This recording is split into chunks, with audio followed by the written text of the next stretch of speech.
Hey everybody, it is Sunday, December 13th, and my last video,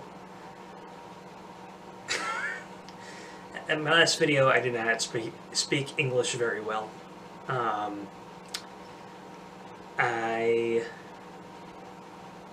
was talking about a subject I love to talk about, but if I had taken my time and talked about golf the way I wanted to talk about it, that video would have been 2 hours long. I mean, I could talk about golf for hours and hours and hours and never get bored of it because it is my passion. It's what I love to talk about.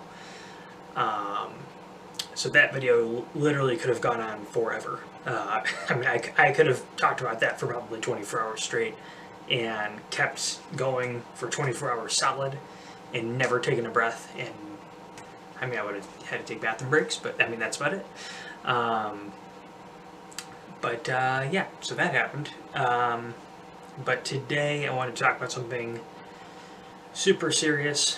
It is getting back on the mental health track because I haven't really, I've been talking about my own personal experiences a lot, and I've been talking about things that I enjoy a little bit to bring some laughter to the channel as well, but also I made a point of it a really long time ago that I wanted this channel to also talk about serious subjects that have to deal directly with mental health awareness, mental health issues that aren't talked about enough, that need to be brought to the table, that need to be talked about, even if it makes people uncomfortable, even if it's super concerning, even if it makes people question the way that they look at me, even if it makes people question the way they look at themselves or others.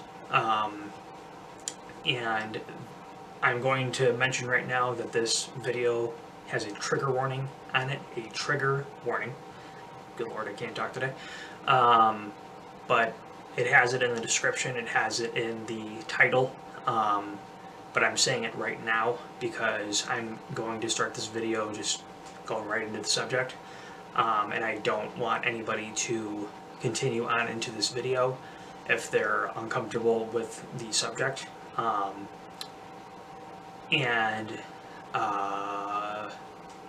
The subject I want to bring to everybody's attention that isn't talked about enough, because people they'll say, I'm here to talk about it if you ever feel this way. However, they don't actively talk to someone and talk to people to get them to not feel that way. There's things you can do to help people not feel the way that they feel to get to this point, or things you can not say to hurt people to get them to this point. However, usually for people to get to this point, it takes many things to get them to this point. However, your actions yourself can bring them to their tipping point. So you genuinely need to just be a human being and respect each other, so as not to bring someone to self-harm. So self-harm is basically the point of this video, and if you're uncomfortable with me talking about that or hearing about it, please turn this video off. Just click out of it. I am not going to be offended. I'm not going to be hurt. I cannot see who's watching my videos anyways, so don't worry about it.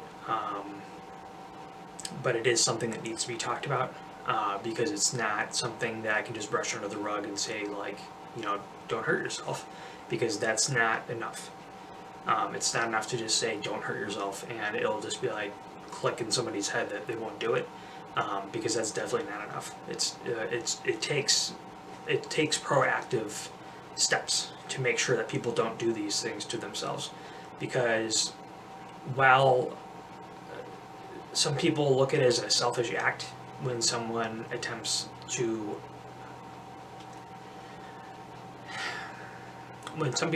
a lot of people look at suicide as a selfish act, because when it happens, and I've had too many people in my own personal life commit suicide, and it's hurtful every time. But I never look at it as a selfish act, because I know that from personal experience, from a suicide survivor myself, I have attempted myself over a dozen times. The most recent of which was May 19th of 2017, when I checked myself into a mental health facility to get myself back in the right track, and I spent 8 days there, and came out of there actually feeling worse. I'm not laughing because it's funny. That facility did not help me at all. It made me feel worse. They put me on a bunch of medications that made me feel all discombobulated. However, there are facilities out there that are designed to help you, like that place, but that place just wasn't, it did not do what it was supposed to do. But I don't want that to steer people away from getting the help they need if they need it. And sorry for like the monotone voice in this video, but it's kind of hard to talk about this in a cheery tone because it's not a cheery tone kind of topic. However, there is, so the people in my life that have, sadly passed due to harming themselves. I don't look at that as a selfish act, because a lot of people look at it that way because they're left thinking, what could I have done? How do I cope with this person that's just gone? Like, they had no, like, it wasn't a health issue, it wasn't like a car accident, it wasn't, it wasn't something outside of their control. They controlled their own fate. Like, they took their own life. Like, how do I live with that? Like, how do I live with knowing that they did this to themselves and I have to live with it? Like, that, and that thought process is selfish of you to think of it that way.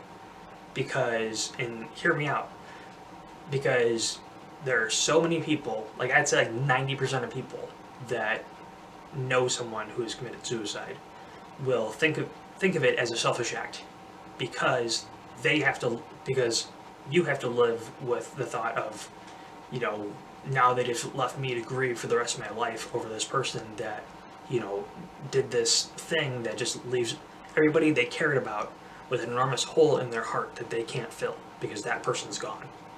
And they could have gotten help, they could have done something, they could have talked to me, they could have whatever.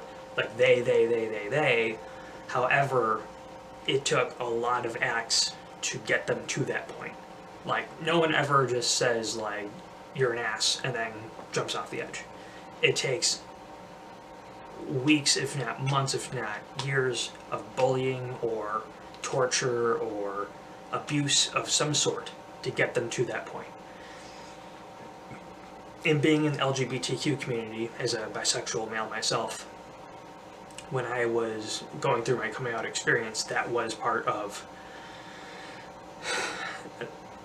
my mind when I first started coming out and people were telling me I was wrong.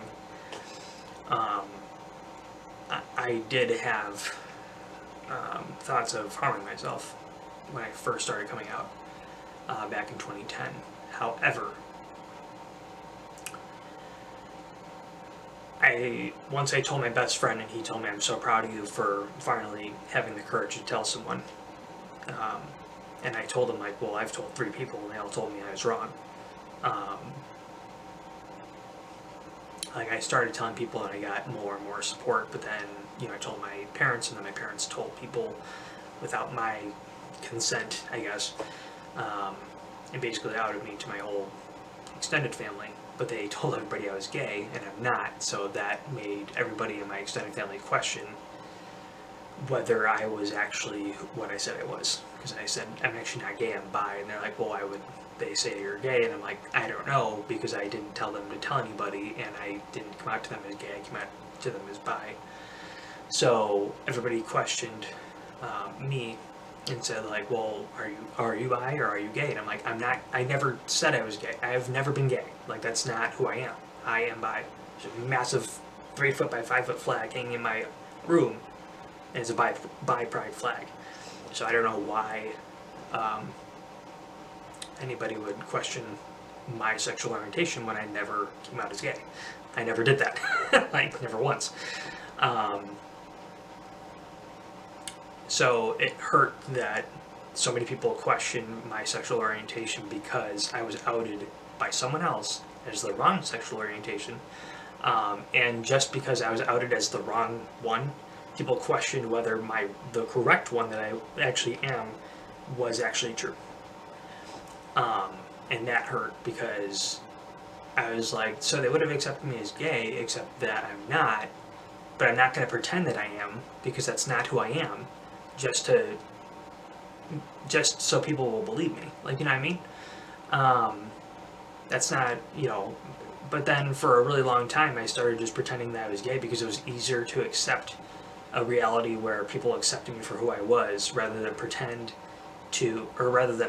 be who I was and have people question it.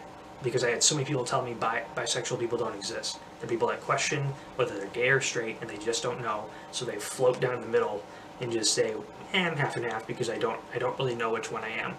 Except that it's not that. And it's not half gay, half straight. It's just a blend. I like men and women. And it's not half and half. It's not that I like men or women more. It's just I like men and women. I can be attracted to both.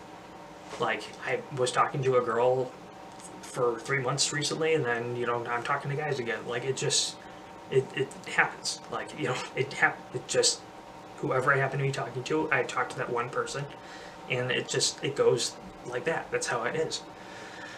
But in the LGBTQ community, there are so many, oh my god, I mean, guys, look it up if you want to see some sad statistics, because I think the statistics, I didn't actually look it up for this video, and I should have. I think the rate is like,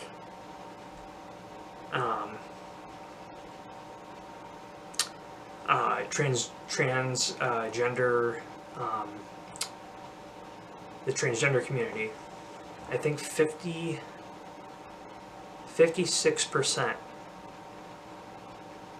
Hang on. So I think the trans community, teenagers that come out to their family and aren't accepted by their family. So trans teens that come out to their family and are rejected have a 58% suicide rate. And trans teens that come out to their family and are accepted have a 4% suicide rate. It's unreal. Like, there's a reason that you need to be kind to one another and you need to just accept people for who they are. Like in the LGBTQ community especially, if someone comes out to you as gay, bisexual, transgender, queer, non-binary, whatever, pansexual, asexual, whatever they are, please, please, please, please, please, choose your words wisely.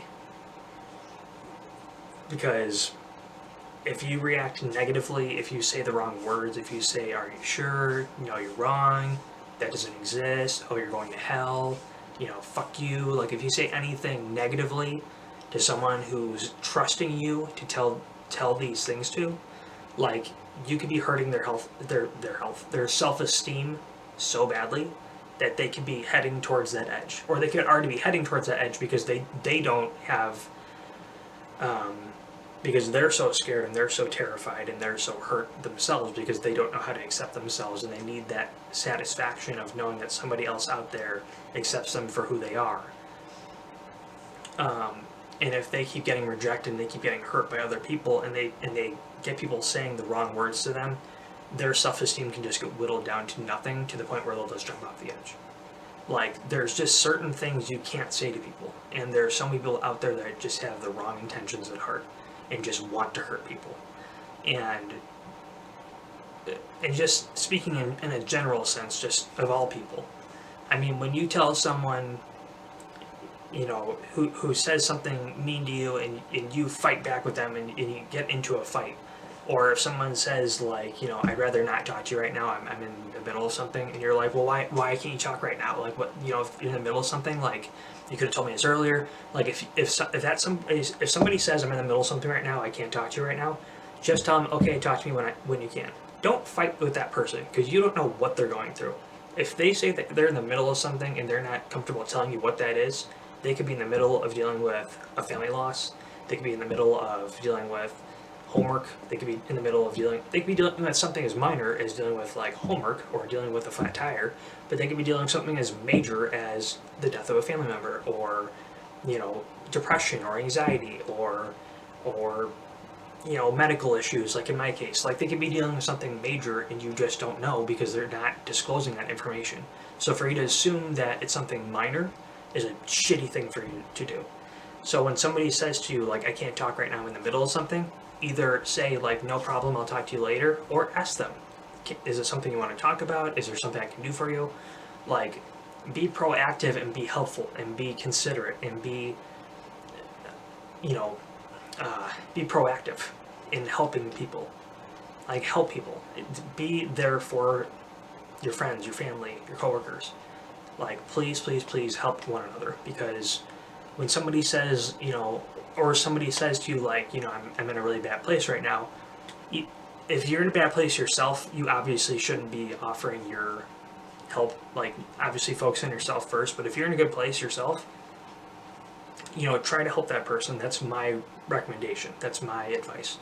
Because if you're in a good place yourself, I would definitely 100% recommend that you help out. Even if you're not in a good place yourself, if somebody is desperately reaching out for help, and like is desperately like, I am in such a bad place right now, and I am at my breaking point,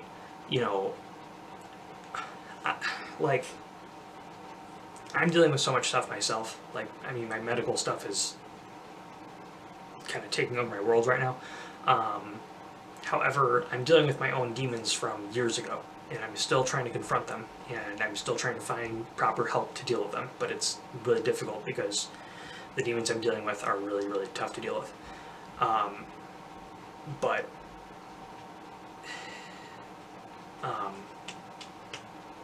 what was I gonna say? But it's so I'm dealing with a lot. But I always, if somebody comes to me and says, like, I'm dealing with something right now and I really need to talk to somebody about it, I will 100% tell that person, you can talk to me about whatever you need. Because no matter what I'm going through, if somebody reaches out to me and I told them, like, I can't talk to you right now because I'm dealing with my own shit, like, if I didn't make time for someone that really needed the help, and I found out that person, like, jumped off a cliff the next night, like, I would myself feel terrible that I didn't do more to help that person. That's my own personal feelings, though. Like, I'm not saying that everybody who's in a bad situation should help somebody who is in a bad situation. Like, only take on what you can mentally handle, because there's only a certain amount that you yourself can take mentally and emotionally, and I don't want anybody to go past that, because that is what can drive you to the point of self-harm. Because if you take on more than what you can handle physically, mentally, emotionally, that is what starts to drive you the opposite direction. Because you can start to go up and start to go, like, yes, I'm getting better, but then if you start to take on other people's problems when you already have your own, you can start to turn that scale the other direction and start to go downwards. And you don't want your life to start to go up and then just shift it right back the other direction. Or take someone else's problems and make them your own because you feel like you have to. Because that is definitely not the thing to do. Other people's lives are not your problem. However, when someone is desperately reaching out for someone to talk to, it is really, it can be a matter of life or death. If somebody says, like, hey, can I tell you something? Evaluate your life as quickly as possible, just in a few seconds. Just, what am I dealing with right now? Can I handle it? Can I handle talking to somebody? Can I handle what they could potentially want to talk to me about? Because it could be anything from, like, should I ask this girl out that I really like, or, my mom's drinking again, I don't know what to do. Like, it can be something so minor or it can be something so serious, but you don't know what the topic is if somebody just asks an open-ended question. Or ask them, what is it about, to see if you can handle what the topic is about. But just be there for one another as much as possible, because, just the littlest conversations could be a matter of life and death. And I have some regrets from a conversation I had back when I was 15, because I remember what happened shortly after. I had a conversation with a friend when I was 15, and I cut the conversation short, and he said, I really want to talk more, and I said, I really have to go to bed. It was 2 a.m.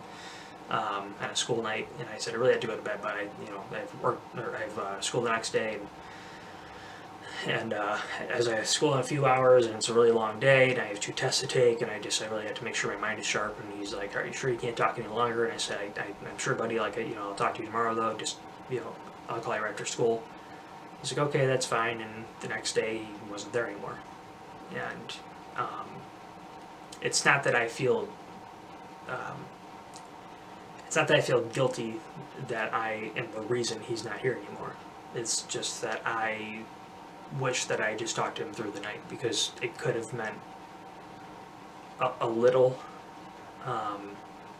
That's why I like repost those things on Facebook that said, like, if you're ever going through shit and you need to talk to me for, if you call me at 4 a.m. and you need to talk for 12 hours, I'll do it, because I never want to have that experience again where, I cut a conversation off at 2 a.m. because I need to sleep, and then the next day they're not there anymore to talk again.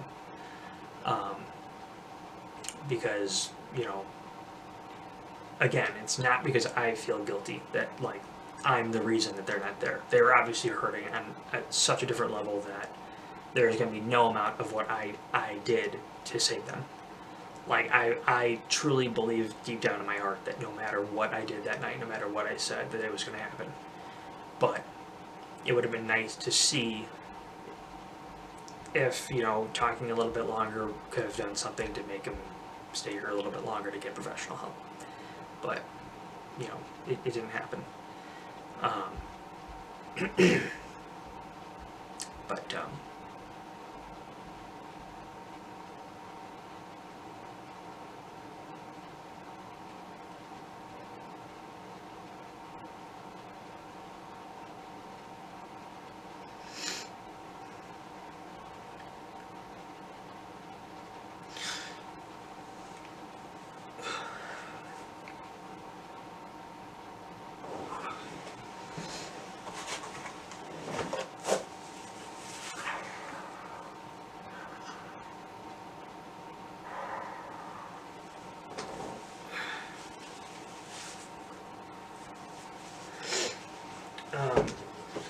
sorry.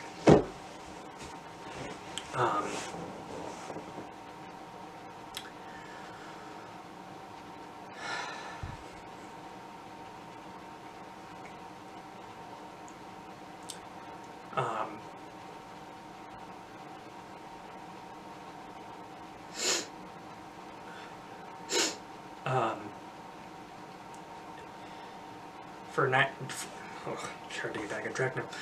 For like 99% of people who self-harm, who, when it gets to the breaking point,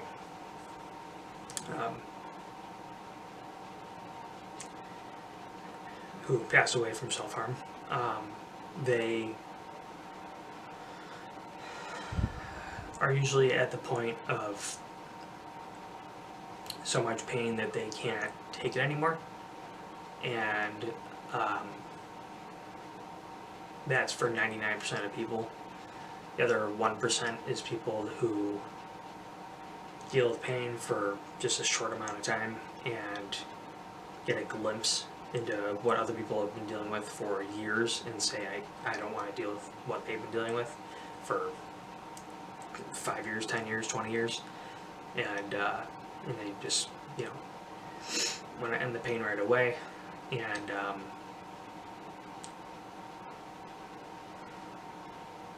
it's going to get very. The reason I just started crying was it's going to get very real here, because I'm about to admit something that I've told a few friends on like Snapchat and stuff, but now my YouTube following will learn that, you know, that with all this medical stuff I've been going through, you're probably figuring out where this is going to go, but with all this medical stuff I've been going through, and with 3 more surgeries on the docket next year,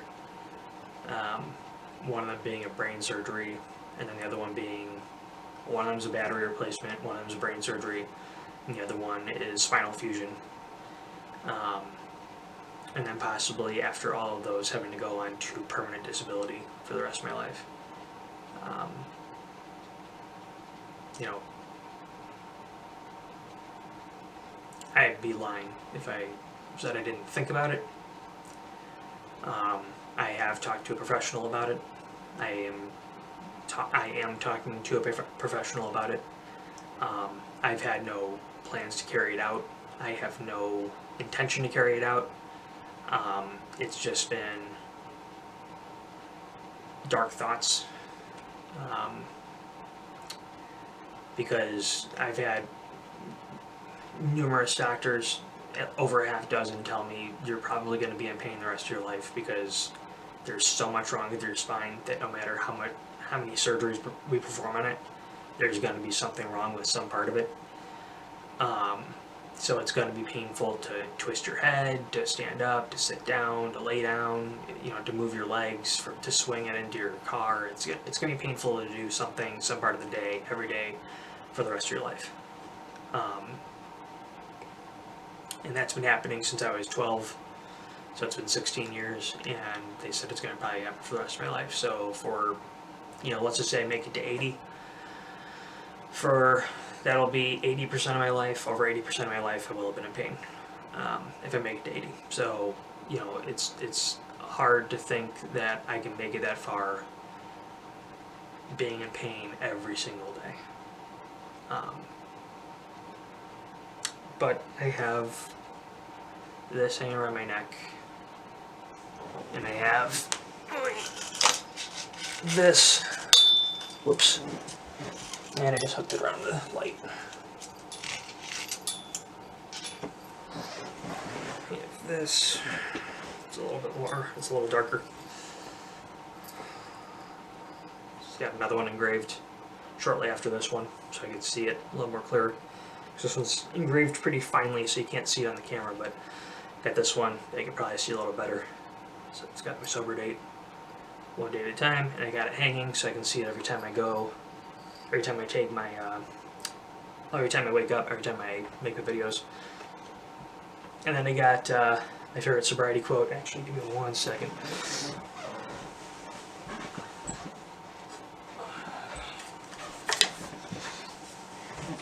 And I got my favorite sobriety quote. I printed it out on a piece of 8x10 paper at, I printed it out and then I framed it.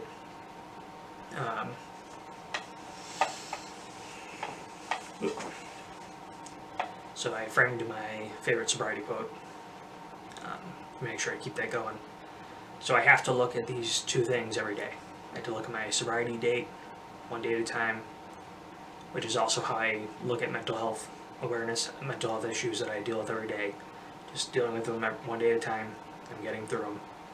It's tough as hell. But the sobriety quote is my favorite. Sobriety is never owned, it's rented, and rent is due every day. Because you are never cured from alcoholism. You can never say, I was an alcoholic and now I'm cured. Nope. You're always in recovery because there's always a chance of relapse.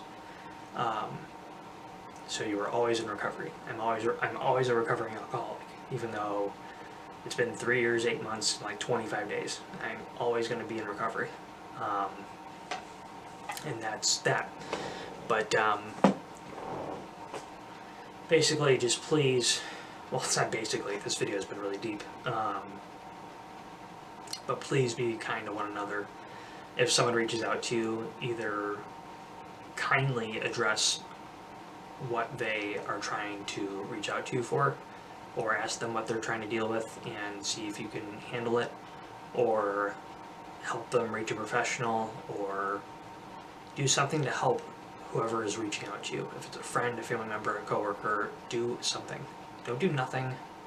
Don't say deal with it on your own. Don't say suck it up. Don't say take a deep breath. Don't say, you know, what else is new, you're dealing with some other shit. Don't say you're overreacting. Don't say, you know, just don't say anything triggering that will push someone to the edge, because you do not know what they're dealing with. You do not know their whole story. You do not know what is going on in their mind. So even just the littlest bit can push them to the point where they can't return. And I never want to see anybody reach that point again in my own personal life.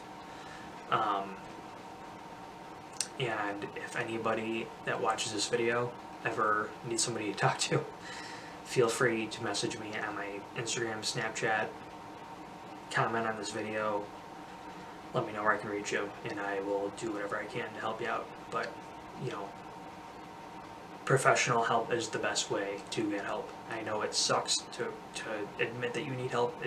It's not easy to admit that you need help. If it's a serious, if it's serious, like where you're about to call 911.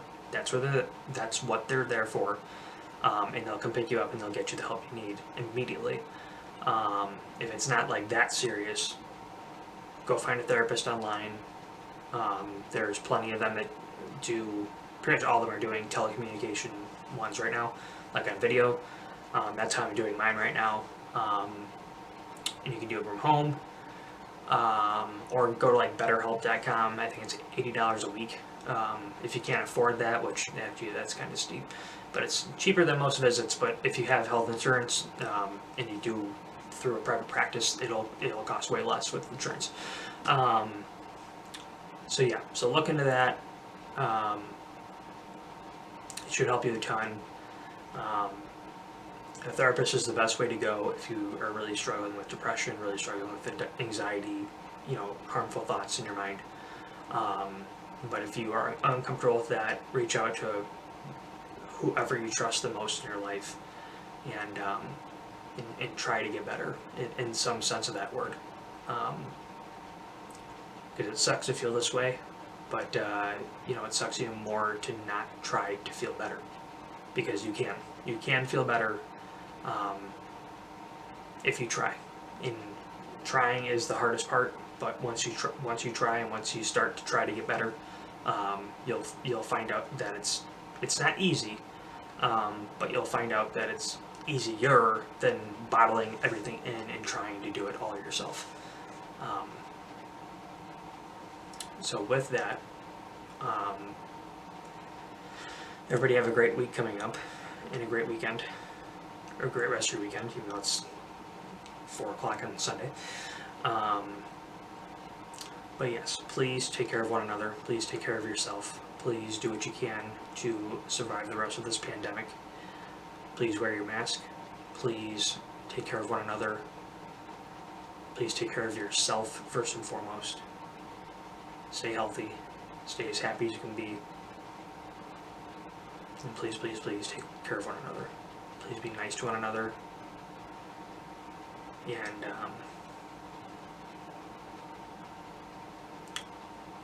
try to stay strong. Try to stay strong as you can through everything that you could be going through.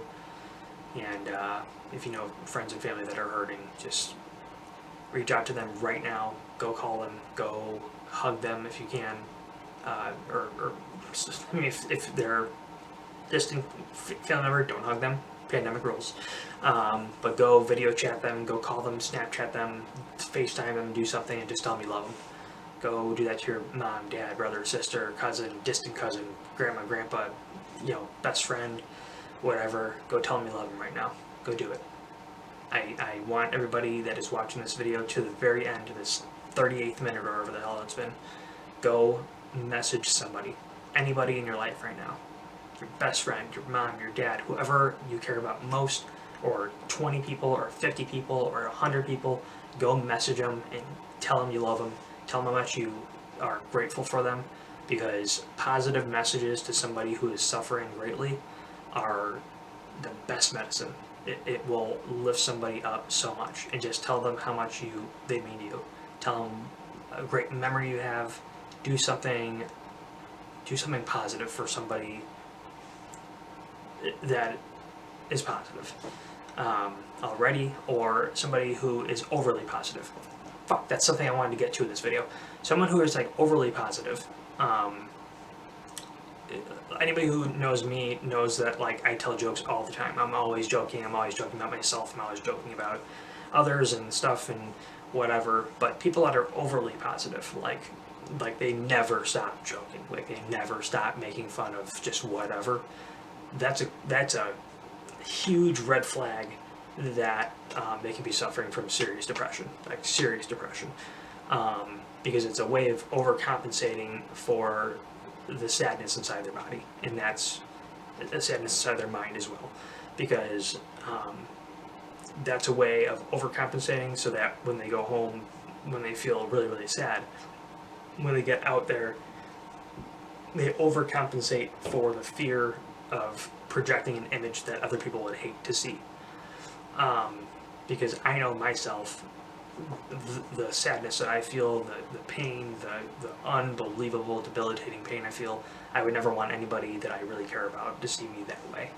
So I just exert just humor and funniness and funniness and and smiles and laughter and everything I can to try to divert people away from seeing the painful side of me.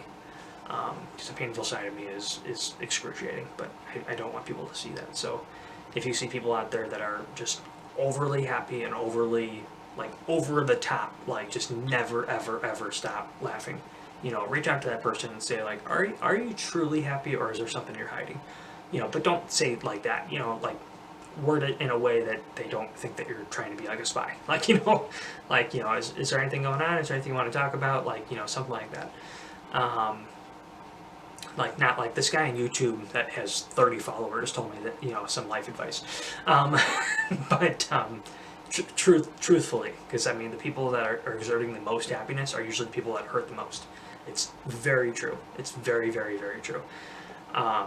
So make sure, go out there right now, text someone, call someone, FaceTime someone, tell someone that you love them very, very much, tell them how much they mean to you, and do it right now. Like, seriously, log off this video right after this video ends. Go tell them how much you love them, because it'll mean the world to them. Like, when they say, like, where the hell is this coming from, just say, I just wanted to. I just wanted to tell you how much I love you. There's nothing behind it. I'm not dying. Nothing's happening to me. I just wanted to say how much I love you and how much you mean to me. And just, it'll perk up everybody's day.